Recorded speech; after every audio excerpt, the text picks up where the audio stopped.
Bismillahirrahmanirrahim. Assalamualaikum warahmatullahi wabarakatuh.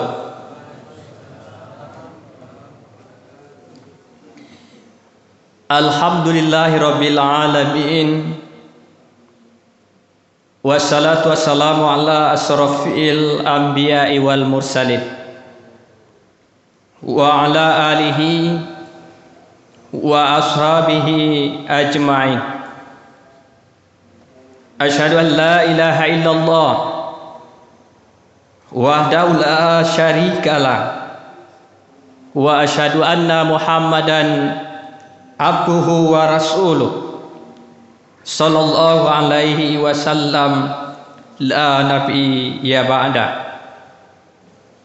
Yang kami hormati Bapak pengurus beserta jajaran beliau, seterusnya yang kami hormati Bapak, Ibu-ibu, jemaah salat subuh yang dirahmati Allah, dan yang kami muliakan para imam, para guru, para buya, mubalik, dan penyampai-penyampai kebaikan pada kita bersama. Bersyukur kita kepada Allah Subhanahu wa taala. Alhamdulillah, Allah masih memberikan kesempatan. Allah masih memberikan nikmat yang banyak. Salah satu nikmat yang paling besar itu, Bapak Ibu jemaah, adalah Allah berikan hidayah. Semakin lapang dada kita hadir di majlis ilmu, semakin lapang dada kita melaksanakan ibadah, itu tanda nikmat hidayah itu semakin besar. Tapi sebaliknya, jika terasa sempit, hadir di majlis-majlis ilmu sempit, hadir di ibadah-ibadah terasa sempit, tandanya nikmat hidayah sudah mulai dicabut oleh Allah.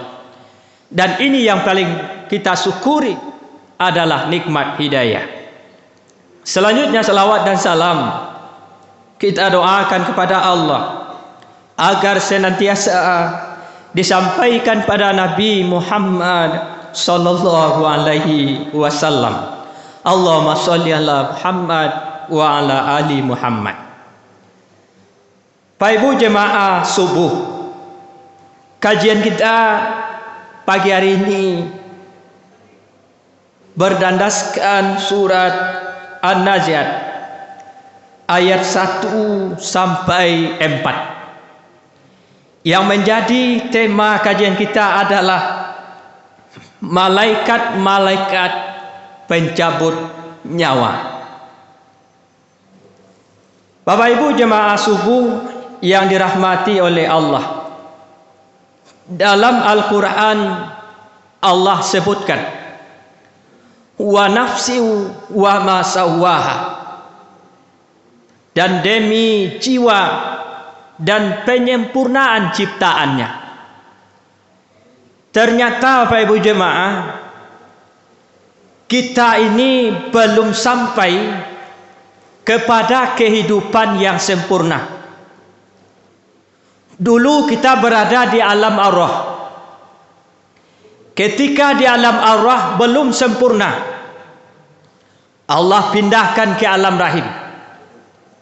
Kemudian sampai di alam rahim masih belum sempurna, Allah pindahkan ke alam dunia sekarang ini. Dan di alam dunia yang kita lalui sekarang ini, itu tidak ada yang sempurna.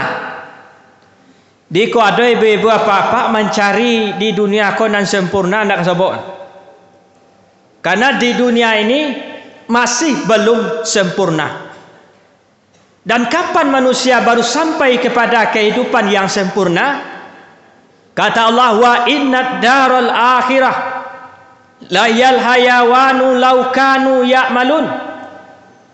Dan sesungguhnya akhirat itu adalah kehidupan yang sempurna kalau kamu mengetahui. Bahasa Allah Bapak Ibu jemaah al-hayawan yang berasal dari kata hayat, hidup, ditambah alif dan nun, kehidupan yang sempurna. Polanya yang lain Al-Quran berasal dari kata qira'ah, artinya bacaan, ditambah alif dan nun, bacaan yang sempurna. Begitu juga kurban berasal dari qaroba yang artinya dekat, Allah tambah alif dan nun menjadi kedekatan yang sempurna. Dan begitu yang lain-lainnya Bapak jemaah. Dan manusia baru sampai kepada kehidupan yang sempurna, wa innad daral akhirah, nanti ketika kehidupan akhirat. Untuk mencapai kehidupan yang sempurna itu Bapak Ibu jemaah, manusia tidak bisa langsung. Manusia harus melalui suatu proses. Qul yatawaffakum malakul mautil ladzi wukila bikum summa ila rabbikum turja'un. Katakanlah malaikat maut yang diserahi untuk mencabut nyawamu dan akan mematikanmu. Pasti ada datang malaikat untuk mencabut nyawa. Waja'a sakaratul maut bil haq. Apabila datang sakaratul maut dengan sebenar-benar. Dan ketika sakaratul maut datang inilah Bapak Ibu jemaah, disitulah yang Allah sebutkan wan nazi'ati gharqah. Ada manusia yang ketika dicabut nyawanya dicabut dengan keras. Ada wan nasitati nasta. Ada manusia ketika dicabut nyawanya dicabut dengan lembut. Ada wasabihati sabaha. Ada manusia ketika dicabut nyawanya malaikat saling menjauh karena jijik melihat rohnya. Dan ada maksudnya fasabiqati sabqa. Ketika dicabut nyawanya itu malaikat saling mendekat karena rohnya sangat harum.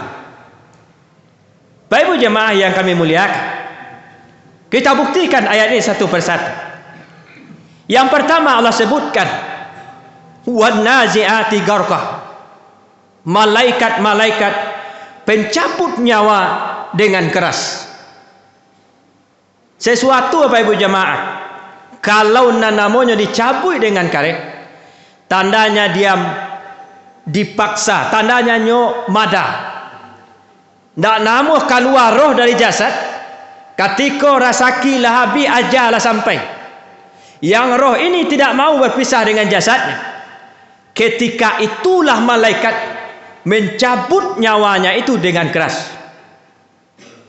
Dia ada orang nanti Bapak Ibu jemaah yang dicabut nyawanya itu dengan keras, dipaksa oleh malaikat. Ma bukti ayatnya Bapak Ibu jemaah. Dalam surah Al-An'am Allah sebutkan, walau tara iziz zalimuna fi ghamaratil maut. Seandainya kamu lihat orang-orang zalim, zalim ke diri, zalim ke Allah, zalim ke makhluk.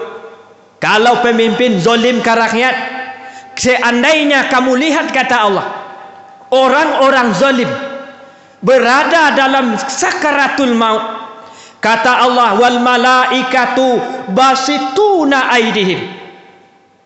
Malaikat memukul dengan tangannya. Akhriju anfusakum, keluarlah nyawamu. Ini buktinya keras Bapak Ibu jemaah. Orang-orang yang zalim ketika malaikat mencabut nyawanya itu, kecek malaikat dia pukul basitu aidin. Dia pukul dengan tangannya.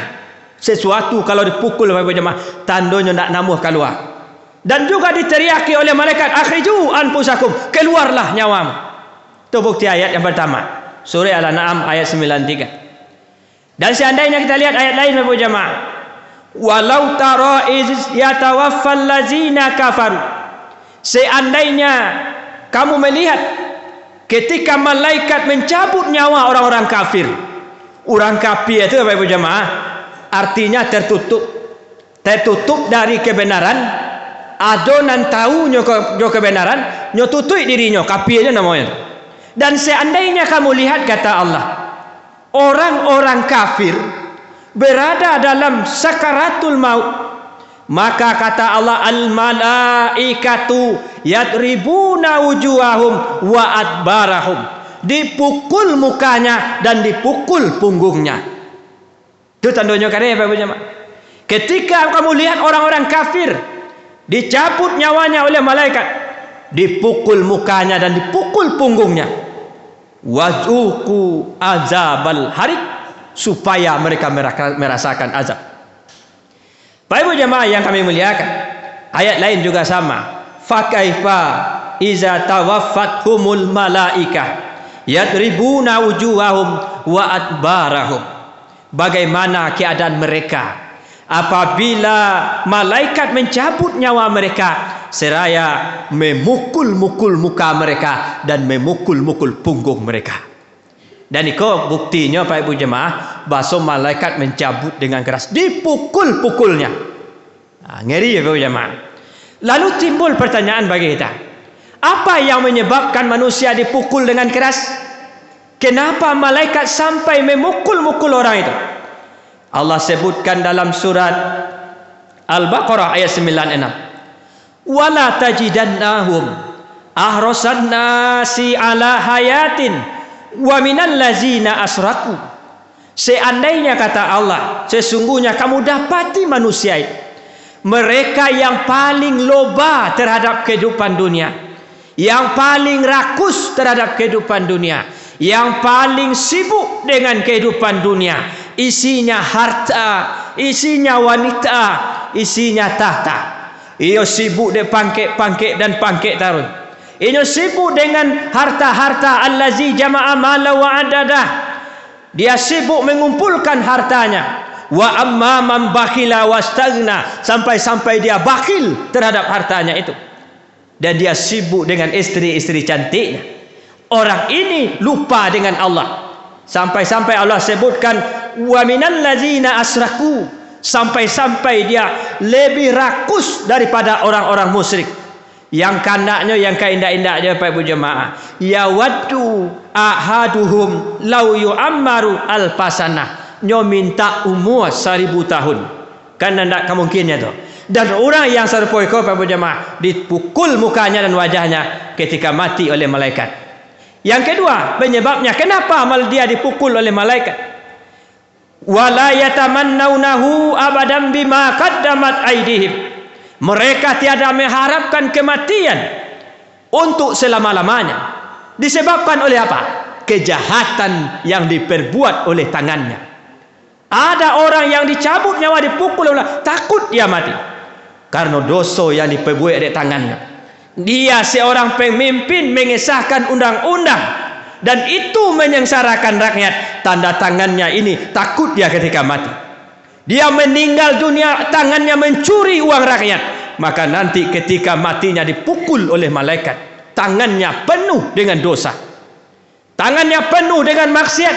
Perbuatan tangannya mencelakakan orang banyak, menzolimi orang banyak. Maka inilah yang dicabut oleh malaikat dengan keras. Yang ketiga Bapak Ibu jemaah, penyebab manusia dicabut nyawanya dengan keras itu karena lupa bersedekah ketika di dunia.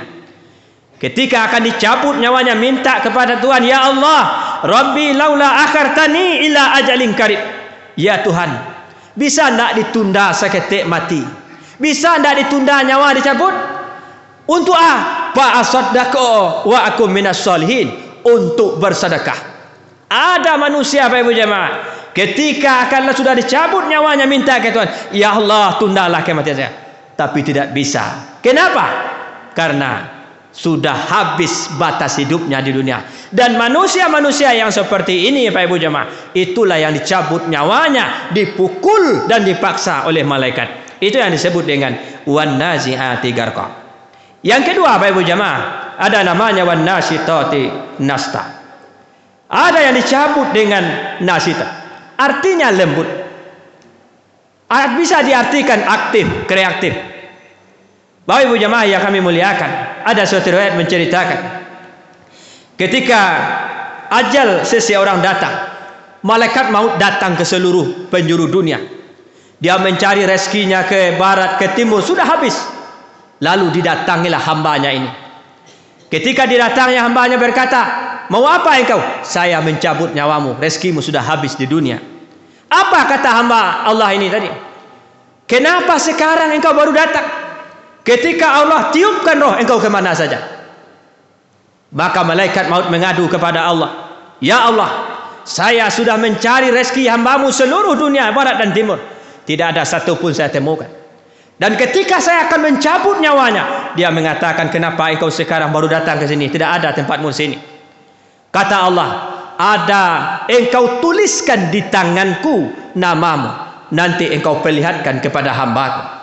Ketika diperlihatkan oleh malaikat nama Allah di tangannya kepada hambanya, dengan sendirinya roh dengan jasadnya keluar, tanpa disuruh dan tanpa dipaksa. Ada riwayat lain Bapak jemaah, ketika sudah habis sampai ajal seseorang, malaikat maut akan datang lewat matanya. Lalu apa kata mata kepada malaikat maut? Tidak ada tempat engkau di sini, karena mata selalu melihat kebaikan, mata selalu berjalan kepada kebaikan, mata selalu mencari kebaikan-kebaikan. Maka carilah tempat lain. Malaikat mengadu kepada Allah, ya Allah, saya sudah ingin mencabut nyawa hambamu, tetapi ketika saya datang kepada matanya, dia katakan tidak ada tempatnya di sini. Kata Allah, ya malaikat maut, cari tempat lain. Lalu datang lewat mulutnya. Ketika mulutnya ditanya, persis seperti itu jawabannya. Carilah tempat lain. Mengadu lagi malaikat kepada Allah, ya Allah, saya sudah lewat dari mulutnya, tapi dia tidak bisa. Kata Allah, cari tempat lain. Lalu malaikat lewat tangan, persis jawabannya seperti itu. Mengadu malaikat kepada Allah, ya Allah, saya sudah mencari seluruh tubuh umatmu itu, seluruh tubuh hambamu itu, untuk saya cabut nyawanya, tapi tidak satu pun saya temukan. Apa kata malaikat? Engkau ambil buah di sorga, engkau perlihatkan kepada hamba. Ketika diperlihatkan kepada hambanya, dengan sendirinya Bapak Ibu jemaah, rohnya berpisah dengan jasadnya. Inilah yang disebutkan dengan dicabut dengan lembut. Dia keluar sendirinya. Siapa manusia itu? Innallazina qalu rabbunallah summa istaqamu tatanazzalu alaihimul malaika alla takhafu wa la tahzanu wa absiru bil jannati allati kuntum tu'adun. Orang-orang yang istiqomah, solatnya istiqomah, puasanya istiqomah, hajinya istiqomah, sedekahnya istiqomah, berjamaahnya istiqomah. Orang ini ketika meninggal dunianya, dia berada, kata malaikat, Allah takafu wala tazanu. Jangan takut, jangan sedih, surga sudah ada tempatmu. Baik berjamaah yang kami muliakan, kita perpendek yang ketiga, ada namanya as-sabihat. Apa artinya? Sabaha itu saling menjauh. Ketika dicabut nyawanya itu, malaikat saling menjauh karena jijik melihat rohnya. Kenapa? Dia meninggal setelah berzina dengan perempuan di hotel. Dia meninggal setelah minuman keras. Dia meninggal ketika bermain judi. Dia meninggal dirinya penuh dengan dosa. Orang yang meninggal seperti ini Bapak jemaah, nanti ketika rohnya akan dibawa kepada Allah, malaikat membawanya dengan jijik. Malaikat membawanya sangat menjauh. Kenapa? Dosanya banyak. Yang banyak kita lihat kaum muslimin sedang jemaah subuh, orang-orang yang di dunia ini sedang bermaksiat meninggal dunia, sedang berdosa banyak meninggal dunia. Ini malaikat akan jijik melihat rohnya. Yang terakhir Bapak Ibu jemaah, ada nanti namanya wasabiqat, artinya musabaqah, saling berebut. Malaikat saling mendekat. Tidak malaikat saja, tapi makhluk yang ada di bumi akan berebut melihat jasadnya. Malaikat berebut membawa rohnya. Kenapa? Karena dia meninggal dalam keadaan beriman, meninggal dalam keadaan tidak berdosa, meninggal keadaan berwudu, meninggal dalam keadaan solat, meninggal dalam keadaan menyampaikan kebaikan-kebaikan. Maka manusia ini Bapak Ibu jemaah, ketika rohnya berpisah dengan jasadnya, malaikat akan berebut menyebutnya. Bapak Ibu jemaah yang kami muliakan, itulah 4 malaikat yang datang kepada kita ketika berpisah antara roh dengan jasad kita. Di antaranya ada mencabut nyawa manusia itu dengan keras, ada yang mencabut dengan lembut, ada yang saling menjauh karena jijik melihat rohnya, ada yang saling mendekat. Sekarang pilihannya kembali kepada diri kita masing-masing. Mau seperti apa malaikat datang kepada diri kita? Timbanglah, lihatlah diri kita masing-masing Bapak Ibu jemaah.